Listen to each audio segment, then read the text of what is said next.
এই যে বই শিল্প, একটা বই আমরা ফাইনাল প্রোডাক্ট হিসাবে পাঠকরা পাই এবং সেটাকে এনজয় করি, পড়ি। আমাদের বিনোদনের একটা মাধ্যম গল্পের বই বা নন ফিকশনের বই।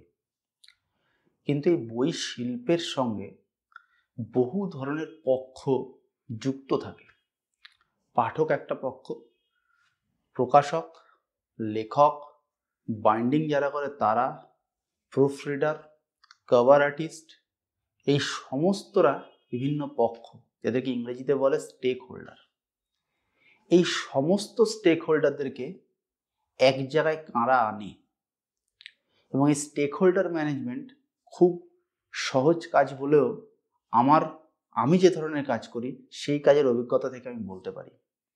তাই আজকে আমার সেরা 25 এই সিরিজের 24 নম্বর ভিডিওটা যারা এই স্টেক হোল্ডার ম্যানেজ করে সেই প্রকাশকদের ডেডিকেট করা। নমস্কার, আমি রক্তিম সরকার। আশা করছি আপনাদের একটা ভালো ভিডিও উপহার দেব। প্রথমে একটা কথা বলি, আমার এই ভিডিওতে তথাকথিত সো কল্ড এস্টাবলিশড পাবলিশাররা বাদ, কারণ তাদের নিয়ে কথা বলার অ্যাজ কোনো প্রয়োজন আছে বলে আমি মনে করছি না। আমি কথা বলবো সেই সমস্ত পাবলিশারদের নিয়ে যারা গত 10, 12, 15 বছরে প্রকাশনার জগতে অবতীর্ণ হয়েছেন এবং যারা ভালো বই উপহার দিচ্ছে এবং সবচেয়ে ইম্পর্টেন্ট যাদের কাজ আমার ভালো লেগেছে। এখানে একটা কথা খুব ইম্পর্টেন্ট, সেটা হচ্ছে আমি প্রায় সমস্ত পাবলিশারকে এখানে জায়গা দিইনি। তার কারণ এর আগের বহু ভিডিওতে আমি বলেছি আমি ভালো জিনিস পরিমাণে কম এই দর্শনে বিশ্বাস করি। এবং কেন আমি সকলকে এই ভিডিওতে জায়গা দিইনি তার কারণ হচ্ছে কি কি কারণে অনেক পাবলিশার বাদ হয়ে গেছে, সেই কারণগুলো আমি আপনাদের বলে দেবো। কিন্তু কোনো অবস্থাতেই কারা বাদ হয়েছেন তাদের নামগুলো আমি বলবো না। তো বাদ পড়ার কারণ হচ্ছে, প্রথম কারণটা খুব অবভিয়াস কারণ, সেটা হচ্ছে আমি তাদের বই পড়িনি। সুতরাং না পড়লে তারা ভালো না মন্দ এটা আমি জানবো কী করে, এটা একটা কারণ। দ্বিতীয় কারণটা আরও অবভিয়াস, পড়েছি কিন্তু ভালো লাগেনি। এবার ভালো না লাগার দু ধরনের ক্যাটেগরি আছে। একটা হচ্ছে বইয়ের প্রোডাকশন কোয়ালিটি খারাপ, অর্থাৎ পেজ খারাপ, অর্থাৎ একটা বইয়ের পেজ পুজোবার্ষিকীর পেজের মতো, এরকম আছে। ভালো বই, প্রোডাকশন কোয়ালিটি খারাপ, তার জন্য বইটা মার খাচ্ছে, এটাও আমি জানি বইটা মার খাচ্ছে, ভালো বই, সেই পাবলিশারকে রাখতে পারিনি। আবার বইই ভালো না, মানে কন্টেন্টই ভালো না, লেখা পড়ে ভালো লাগে না, সব কিছু ভালো, প্রোডাকশন সব ভালো, কভার টাভার সবই ভালো, কন্টেন্ট ভালো না, তাকেও বাদ দিতে হয়েছে। আর তৃতীয় কারণটা হচ্ছে কিছু প্রকাশনা সংস্থার বেশ খানিকটা রকমের অ্যাটিটিউড প্রবলেম লক্ষ্য করা গেছে। অ্যাটিটিউড প্রবলেম কি, এর ব্যাখ্যা করতে গেলে এখন একটা পিপিটি এনে দেখাতে হবে যে অ্যাটিটিউড প্রবলেম মানে কি। তো অত কিছু তো এই ভিডিওতে ব্যাখ্যা করার উদ্দেশ্য নয়, আর অত কিছু করার সময় নেই। একটা হয়তো 2 ঘন্টার ভিডিও হয়ে যাবে অ্যাটিটিউড বোঝানোর জন্য। ভালো অ্যাটিটিউড মানে কি, সহজ কথা হচ্ছে এরা মানে ঠিক সেভাবে কাস্টমার ইন্টারাকশন বা রিডার ইন্টারাকশন করে না যেভাবে আমি এক্সপেক্ট করি। কখনো হয়তো কেউ রিপ্লাই করে না, কখনো হয়তো একটা বিরাট পোস্ট দিয়েছে, সেই পোস্টে হয়তো বড় বড় অনেকগুলো প্যারা লেখা আছে, এবার যে পাঠক সে তো সামারি খুঁজছে, তাকে হয়তো জিজ্ঞেস করলে সে রিপ্লাই করছে লেখাই তো আছে আবার কেন বলবো, মূল পয়েন্টগুলোকে কোথাও লেখা নেই, কিন্তু সামারি করে অনেক কিছু লিখে রাখা আছে, খুব কনফিউজিং। এছাড়া আরও অনেক ধরনের সমস্যা, ঠিক আছে, মানে আরও অনেক ধরনের অ্যাটিটিউড প্রবলেম রয়েছে। তো এই সমস্ত কারণে আরও এক ঝাঁক প্রকাশককে বাদ দিয়ে দিতে হয়েছে। তো মোটামুটি বাদটা দেওয়ার পরে যারা যারা পড়ে রয়েছে আমার এই লিস্টে তাদের কথা বলবো, এবং আমি এটা ভিতর থেকে বিশ্বাস করি এরা কোথাও গিয়ে বাংলার এই বইয়ের জগৎকে কিছুটা হলো ইমপ্রুভ করতে সাহায্য করছে। আর আমি ওই যে 25 নম্বর ভিডিওতে যেটা বলেছিলাম, র্যাঙ্কে একটু উপরে এসছে 24-এ, এবার এই করতে করতে আমরা একে গিয়ে পৌঁছবো। তো এরা কিছুটা হলো গেম চেঞ্জারের কাজ করেছে। তার কারণ এখানে সবচেয়ে গুরুত্বপূর্ণ যে কথাটা, সেটা হচ্ছে কোনো সিস্টেম, কোনো সংগঠন বা কোনো কিছু, কোনো কোম্পানি শুধুমাত্র মানে খুব সিনিয়র এবং অভিজ্ঞ লোক দিয়ে চলতে পারে না। তার কারণ অভিজ্ঞ লোকেদের যেটা সমস্যা হয়, ওদের মধ্যে একটা স্টেটাস কুও বিল্ড করে যায়। ধরুন আমার বয়স 48, আমাকে নতুন কিছু শেখাতে চাইলে আমার শেখা সে মাথা নিতেও চাইবে না, আমার লার্নিং এবিলিটি অনেকটা কমে আসবে। তুলনায় 28 বা 25-এর একটা কাউকে যদি জোগাড় করে নিয়ে আসি, তাকে যদি শেখানো শুরু করি, ট্রেনিং দেওয়া শুরু করি, সে কিন্তু অনেক তাড়াতাড়ি নিতে পারবে জিনিসটা। এরা হচ্ছে মুক্ত বাতাস, এরা হচ্ছে ফ্রেশ ব্লাড। এরা সিস্টেমে যত বেশি ঢুকবে, সিস্টেমটার মধ্যে কিন্তু অনেক বেশি ফ্রেশনেস আসবে। নতুন প্রকাশনাকে নিয়ে কথা বলার এটাই কারণ। কারণ শুধুমাত্র বয়স্ক, শুধুমাত্র সমস্ত কিছু ঠিক আছে, কিন্তু ওয়ার্কিং এজটা কি আছে না সেই সিস্টেমের, না 48, 52, এটা হলে কিন্তু সিস্টেমের মধ্যে সেই ফ্রেশ ব্যাপারটা থাকবে না। এই জন্যই দেখবেন অনেক সময় অনেক জায়গায় রিক্রুটমেন্ট ড্রাইভ চালানো হয় ফ্রেশার হায়ার করার জন্য, যে কলেজ থেকে বেরোচ্ছে তাদেরকে স্ট্রেট নিয়ে আসো। এটার কারণ কিন্তু এটা, তাদেরকে ফ্রেশনেস দাও এবং তারা নতুনভাবে ভাববে, তারা নতুন, তরুণ তাজা রক্ত তারা হয়ে যাচ্ছে। তো এইটা আরও একটা কারণ নতুন পাবলিশারদের নিয়ে কথা বলা। এখানে পাবলিকেশনের এজ মিন করা হয়েছে, পাবলিশারের বয়স কত কি, মানে সেই মানুষটার বয়স কত কি, এটা আমি বলতে পারবো না, এটা আমার জায়গা অনেক বলার। পাবলিকেশনের এজটা তুলনায় তারা নবীন, এইরকম পাবলিকেশন নিয়ে এখানে কথা বলা হবে। তো প্রথমে আমি স্পেশাল মেনশন দেবো। স্পেশাল মেনশন মানে এদের ব্যাপারে এখনো আমি পুরোপুরি নিশ্চিত নই, কিন্তু কারোর ব্যাপারে একটা এরকম পড়েছি, কারোর ব্যাপারে হয়তো পড়িও নি, শুধুমাত্র সোশ্যাল মিডিয়া দেখি, তাতেও আমার মনে হয়েছে মোটামুটি ইমপ্রেসিভ। তো এরা মূল আলোচনার বাইরে হলেও আগামী দিনে এরা মূল আলোচনা এরকম কোনো একটা ভিডিও বানালে ঢুকে পড়তে পারে যে কোনো সময়। তাই সেই সমস্ত পাবলিশারকে স্পেশাল মেনশন প্রথমে দিয়ে তারপর চলে যাচ্ছি মেন আলোচনা, যেখানে 5-6টার সাথেই পাবলিশার রয়েছে, খুব কম রয়েছে, বেশি নেই। তো স্পেশাল মেনশনের প্রথম যে নামটা বলবো সেটা হচ্ছে বুকলুক।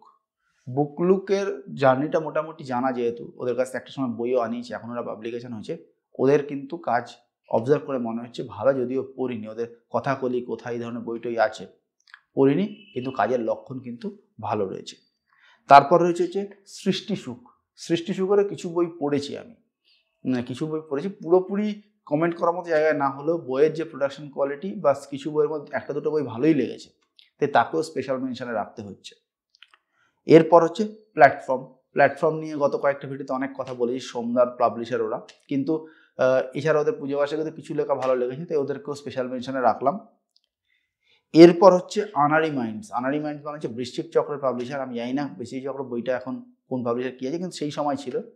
এদেরকেও স্পেশাল মেনশন করছি, ওই বইয়ের কোয়ালিটি খারাপ না মোটামুটি। তারপর হচ্ছে একটা পাবলিশার, যে পাবলিশারের নন ফিকশনগুলো ভালো ছিল, আমার কিছু ভিডিও আছে, সেই নন ফিকশন এখন কোথায় কোন পাবলিকেশনের কাছে আছে তা জানি না। এই পাবলিশার উঠে গেছে, 23 বইমেলা অবধি ছিল, কিন্তু যতদিন ছিল ভালোই করেছে। সে হচ্ছে বইচই পাবলিশার।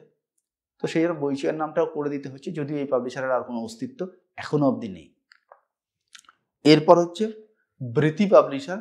বৃতির কিছু বই করেছি, তার মধ্যে অভিক সরকারের প্রিন্সেস, এই রম্যটা ওই পাবলিকেশনের বই বৃতি। তো বৃতি পাবলিশারকেও মানে খুব বিস্তারিতভাবে না জানলেও মোটামুটি খারাপ লাগেনি আর কি। বৃতির বোধহয় এখন কভারও চেঞ্জ হয়ে গেছে, নতুন কভার এসছে। বৃতিকেও স্পেশাল মেনশনে রাখছি। এবং স্পেশাল মেনশনের শেষ হচ্ছে বইবন্ধু। বইবন্ধুর অনেকগুলো বই আমার কাছে এসছে, প্রায় 12-15টা বই বোধ হয় পড়ছি, কিছু কিছু এখনো পড়া শেষ হয়নি। বইবন্ধুর বইগুলো দেখে আমার এটুকু বুঝেছি বইবন্ধুর প্রোডাকশন কোয়ালিটি যথেষ্ট ভালো। এবার কন্টেন্ট কী আছে না আছে সেগুলো আলাদা করে রিভিউ ভিডিও বানিয়ে হয়তো কমেন্ট করার মতো জায়গায় যাবো। তো আপাতত বইবন্ধুকেও স্পেশাল মেনশনে দিচ্ছি। যাদের নাম করলাম, এরপরে ভিডিওতে যাদের নাম করব, এদের কোনো র্যাঙ্কিং নেই, র্যান্ডাম বলছি, কোনো অ্যালফাবেটিক অর্ডার কোনো কিচ্ছু নেই যে এ ভালো এ খারাপ এরকম করে, র্যান্ডাম বলছি। এইবার হচ্ছে মূল সেই কটা পাবলিশার যাদেরকে আমি মনে করছি এরা গেম চেঞ্জার হিসাবে এসছে, এবং নিঃসন্দেহে কিছু ভালো সিরিজ, ভালো বই এরা প্রডিউস করতে পেরেছে। তো গেম চেঞ্জারের প্রথম যে পাবলিশার সেটা হচ্ছে বুক ফার্ম। বুক ফার্মের পেজ কোয়ালিটি, প্রোডাকশন কোয়ালিটি ভালো লাগে। এবং বুক ফার্মের দুটো সিরিজের কথা বলবো, যে দুটো আমার পছন্দের সিরিজ। একটা হচ্ছে চাণক্য সিরিজ, অভিজ্ঞান গাঙ্গুলি, এবং বুক ফার্মের সুপারহিট সিরিজের মধ্যে এটা একটা দুর্দান্ত সিরিজ। এবং দ্বিতীয় যেটা, সেটা হচ্ছে নন ফিকশন সিরিজ আর্যভট্ট, ওখানে যেটার একটা বই আবার বেরিয়েছে বইমেলায়, আমি এখনো পড়িনি। প্রথম বইটা হচ্ছে পশ্চিমের হারানো অ্যালবাম। এটাকে ঠিক সিরিজ বলা যায় না, কিন্তু ওই লেখক নন ফিকশন লিখে চলেছে এবং খুব সুন্দর সুন্দর সাবজেক্টের উপর নন ফিকশন লিখছে। মানে খুব এন্টারটেনিং ওয়েতে এমন কিছু কিছু বিষয়কে তিনি তুলে আনছেন। কলকাতার হেরিটেজ নিয়ে আবার লিখেছেন, যেটা আমি পড়িনি, ভালো হবে বলেই মনে হয়। তো বুক ফার্মকে প্রথমে জায়গা দিয়েছি। এরপরে দুটো হাউসের কথা বলবো। এদের দুজনের যে লেখকদের যে পুল, কোর যে লেখক পুল, সেটা মোটামুটি সেম। সেটা হচ্ছে কাজল ভট্টাচার্য দেখবেন দু জায়গা থেকেই লেখে, সুমজা দাস দু জায়গা থেকেই লেখে। এটা হচ্ছে অরণ্যমন এবং শব্দ। এই দুজনের প্রোডাকশন আমার খুব ভালো লাগে। এবং এদের যা যা বই পড়েছি এখনও ডিসঅ্যাপয়েন্টেড হয়নি। বোরিংপুর বাইফোকালস বলুন, মগজ দখল বলুন, এবং আরও ওদের অনেক বই মানে খেয়াল করে রাখা আছে। তাজমহল বলে একটা বই আছে, সেই বইটা এই দুজনের মধ্যে কোনো একটা পাবলিশারের, কারণ ওই একই লেখক অনিরুদ্ধ সরকার দু জায়গাতেই লেখে, তো কোথাও থেকে একটা কালেক্ট করতে হবে, ওটা সঠিক সময় করব। এই পাবলিশারের আমি স্টলেও গেছি বইমেলাতে, এদের বিহেভিয়ারও যথেষ্ট ভালো এবং খুব প্রফেশনাল। ভালো মানে খুব মানে আহ্লাদে আটখানা হয়ে যায় এরকম না, থরলি প্রফেশনাল, খুব ভালো লাগে এদের কাজ, এবং বইয়ের প্রোডাকশন কোয়ালিটি খুব ভালো লাগে। যে কটা পড়েছি সোফার সো গুড, ভালো লেগেছে। অরণ্যমোহন শব্দ দুজনেই আমার এই জায়গা পেয়ে গেছে। এরপরে আবারও দুটো একই ধরনের প্রোডাকশন হাউস বা রাদার পাবলিশিং হাউস, জয়ঠাক এবং কল্পবিশ্ব, এদেরও প্রোডাকশন কোয়ালিটি ভালো এবং সাইফাইয়ের ওপর দুজনেই এমফাসাইজ করে। অনুবাদ, মৌলিক, সমস্ত রকম সাইফাই টাইফাই ফ্যান্টাসি এরকম এদের থেকে পাওয়া যায়। আরও অনেক কিছু থাকতে পারে, কোনো পাবলিকেশনেরই সব কিছু পড়ে ফেলা সম্ভব নয়, আর সে তাগিদ আমার নেইও। তাই জয়ঢাক কল্পবিশ্বকেও এখানে জায়গা দিয়েছি, ভালো লেগেছে এদের কাজ। এরপর চলে যাব হচ্ছে একালব্য প্রকাশনের কথা। একালব্য প্রকাশনের কিছু বই পড়েছি, অভিরাজ সিরিজ ওদের বই, ওই সিরিজটা আমার পছন্দের সিরিজ। এবারে আমি দেখেওছি অনেক বিখ্যাত মানুষজন ওই অভিরাজ সিরিজের বই হাতে নিয়ে দাঁড়িয়ে আছে, তাদের পেজে ছবি। আমার সিরিজটাও ভালো চলেছে, প্রকাশনাও ভালো কাজ করেছে এবং এদের প্রোডাকশন কোয়ালিটি ভালো, পেজ কোয়ালিটি ভালো, ভালোই লাগে এদের কাজ। তো একালব্যকেও জায়গা দিয়েছি। আর একটা বড় কথা, একালব্য এই নামটা পার্সোনালি আমার আবার খুব পছন্দের। তখন আমি যাকে দেখে ইউটিউব করি, নামটা এই মুহূর্তে ভিডিওতে করছি না, তাকে ওই একালব্যের মতনই গুরু মেনে চলছি, তো এরকমই হচ্ছে ব্যাপার। যাই হোক, একালব্য ভালো। এরপরে যাব হচ্ছে সুপ্রকাশ পাবলিশারের কথায়। সুপ্রকাশের সাক্ষ্যজিৎ ভট্টাচার্যের কিছু থ্রিলার কাইন্ড অফ লেখা থাকলেও সুপ্রকাশকে আমার পছন্দ হয় এই জন্যই, থ্রিলারেরই ভরাবর্তী বাজারে ওরা কিন্তু মানুষের কথা বলে, জীবনের কথা বলে, এরকম টাইপের গল্প বা উপন্যাস ওরা এনে চলেছে, নন ফিকশন ওরা এনে চলেছে। এবং এই মানে গড্ডালিকা প্রবাহে গা ভাসিয়ে দেওয়া, এই ব্যাপারটা সুপ্রকাশের মধ্যে অনেক কম। ওদের অনন্যবর্তী আরও অনেক রকম, দুর্লভ সূত্রধর, মিহির সেনগুপ্তদের অনেক রকম বই রয়েছে যেগুলো খুবই ভালো লাগে আমার। আর সাক্ষ্যজিৎ ভট্টাচার্য রয়েছে ওদের সুপারস্টার অথর। সো সুপ্রকাশ অবশ্যই এখানে জায়গা করে নেবে এবং পেজ কোয়ালিটি বেশ ভালো। এরপরে চলে যাব হচ্ছে খোয়াইয়ে রাজাধীরাজ ভট্টাচার্যের বই রয়েছে, বোহেমিয়ান সিরিজের। বোহেমিয়ান নাম দিয়ে অনেকগুলো বই খোয়াই থেকে বেরোয়। এছাড়া বোধ হয় সময়া দাসেরও টাপুদ্দির প্রথম দিকের বই খোয়াই থেকে বেরোয়, খুব একটা নিশ্চিত মনে করতে পারছি না এখন, কিন্তু বেরোয় সম্ভবত। এরপর সুপ্রকাশের নাম আমি বললাম। এরপরে হচ্ছে সপিজেন বাংলার কথা বলবো। সপিজেন বাংলার বেশ কিছু বই আমি বইমেলার সময় সংগ্রহ করে পড়লাম, সেগুলো নিয়ে আলাদা করে আস্তে ভিডিও বানাবো, সেগুলো ভালো বই। এবং সপিজেনের সুপারহিট পুজোবার্ষিকী নবপত্রিকা, যেটা তো নিজেকে মানে আলাদাভাবেই ডিফারেন্সিয়েট করে নিয়েছে বাকি সকলের থেকে, যেটাকে আমি অনেক সময় বলছি যে পুজোবার্ষিকীর ক্ষেত্রে বোমরা, যাকে নিয়ে নতুন করে ভাবাভাবির কিছু নেই, পুরো আলাদাভাবে নিজেকে করে নিয়েছে যে আমি অ্যাভেলেবেল থাকলে, আমার 4 টাকা না লাগলে তুমি আমাকে টিমে নিয়ে নাও। তো নবপত্রিকা যদি বেরোয়, নবপত্রিকা কিনে নাও, দ্যাটস ইট। যদি না বেরোয়, দ্যাট ইজ আলাদা কথা। তো সপিজেন বাংলা এও এইখানে জায়গা করে নিয়েছে। ওদের পেজ প্রিন্ট কোয়ালিটি কিন্তু ভালো, যে কটা বই পড়েছি ভালো লেগেছে। শেষে বলবো একটাই পাবলিশারের কথা, সেটা হচ্ছে বিভা, থ্রিলার হাউস। তবে থ্রিলার হলো এখন কিছু নন ফিকশন ওরা করছে, লেখক অভিক মুখোপাধ্যায়ের সেই ফুলের দল ওদের কাছে চলে গেছে।